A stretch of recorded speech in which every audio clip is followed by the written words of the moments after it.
Tout de suite, c'est Sud Radio vous explique et on parle du chèque alimentaire. Vous savez, c'est ce chèque qui devrait être étudié en Conseil des ministres le 29 juin prochain, même titre que le projet de loi pouvoir d'achat pour aider les ménages les plus modestes. On en parle avec, en l'occurrence, une tribune réclamant à ce que ce chèque alimentaire ne permette d'acheter que des produits sains, non cancérigènes. On en parle avec, l'un des députés à l'origine de cette tribune, de cette demande. C'est Richard Ramos, député MoDem du Loiret. Bonjour Richard Ramos.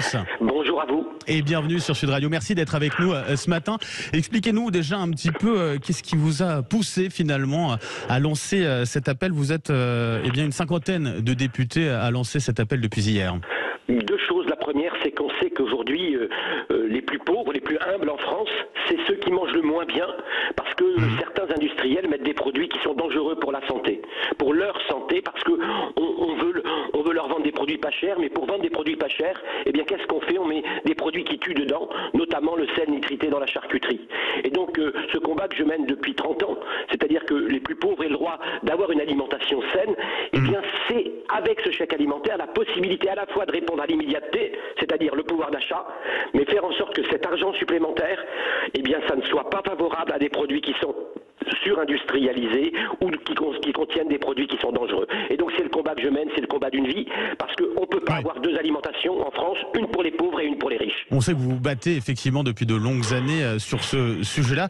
Quand vous parlez de ces produits sains, du coup, qui doivent être ciblés pour ce chèque alimentaire, ça veut dire quoi? Ça veut dire que pour vous, il faut interdire un certain nombre d'articles, de produits alimentaires via ce chèque, ou alors ça veut dire qu'il faut en promouvoir d'autres? Les deux.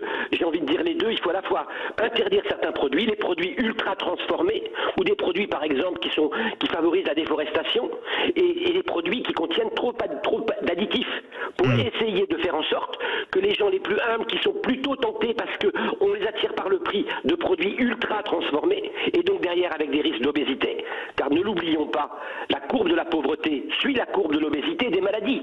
Pendant la Covid, ce sont les plus fragiles, c'est-à-dire les plus pauvres, qui avaient des problèmes d'obésité, qui ont été les plus touchés par la Covid, avec les anciens. Et donc, c'est de réfléchir quelque chose de sain à travers ce chèque alimentaire. Donc oui, il faut répondre à l'immédiateté, mais non, ça ne doit pas favoriser une alimentation qui est une alimentation pas saine. Parce qu'il faut le dire à nos auditeurs, autrefois, les riches mangeaient de la viande et les pauvres des légumes. Aujourd'hui, les riches mangent des légumes et les pauvres mangent de la viande avec de la protéine, qui est une protéine de merde, qui est quelque chose qui est une sous-produit qui est dangereux pour les plus pauvres en France. Oui, mais vous savez ce qu'on va vous rétorquer, c'est que les produits sains, ça coûte plus cher. Donc ça veut dire qu'on va utiliser un chèque alimentaire pour payer finalement de la nourriture plus chère. Mais c'est vrai, vous avez raison, c'est ce que va me dire Michel-Édouard Leclerc, mais continuons à tuer les gens. Continuons à tuer les pauvres, continuons à dire mais parce que je vais vous laisser une alimentation pas chère, vous avez le droit de crever, mais je vais continuer. On a le droit de le dire, vous avez raison, on a le droit de le dire. C'est pas mon combat. Mon combat, c'est que faire en sorte que les plus pauvres en France aient le droit d'avoir accès à une alimentation saine, sûre et durable. Parce que si on tient ce discours-là, ça veut dire qu'on accepte l'idée qu'il y ait deux alimentations en France. On accepte l'idée que quelqu'un qui achète un produit, il peut crever. Parce que, ne nous y trompons pas, quand on achète un produit, par exemple, avec du nitrite dans la charcuterie, c'est 4000 morts en France par an. 4000! C'est avéré. Le CIRC, l'Institut contre le cancer, a dit que c'était un poison avéré. C'est pas peut-être. Et donc aujourd'hui, le chèque alimentaire, c'est faire en sorte qu'on ne fasse pas deux alimentations en France. Et puis c'est aussi quelque part un clin d'œil à ce qu'on veut nous faire avec un clin d'œil politique. Je ne crois absolument pas à ce machin qu'on voudrait nous dire qu'il y a une nouvelle méthode de reformation et de refondation de la politique à travers une nouvelle instance. C'est le Conseil national de la refondation annoncé par Emmanuel Macron. Effectivement. Juste pour conclure, justement, sur ce chèque alimentaire, vous pensez qu'il va voir le jour? Parce que ça reste quand même encore assez flou. Pas de date, pas de montant, pas d'infos sur le public ciblé, de manière très précise. Je pense qu'il va voir le jour. Je l'espère qu'on sera en deux phases.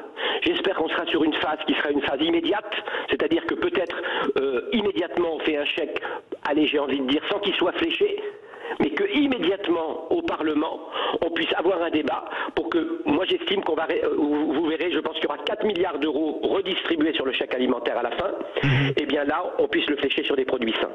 Et toujours avec le Parlement, car tous ceux qui veulent inventer des machins, des usines à gaz, pour nous expliquer qu'on va remettre le Parlement, plus le peuple, plus je sais pas quoi, le seul organe qui représente le peuple en France, au niveau national, ça reste le Parlement, et c'est aussi pour ça qu'avec les députés MoDem, nous pensons que nous allons jouer un rôle au Parlement. Et ben voilà, un double coup de gueule en tout cas. Merci à vous Richard Ramos, député MoDem du Loiret. Un chèque alimentaire, oui, mais pour les produits sains, non cancérigènes. On aura compris votre message. Je vous souhaite une très belle journée. Merci d'avoir été avec nous ce matin sur Sud Radio.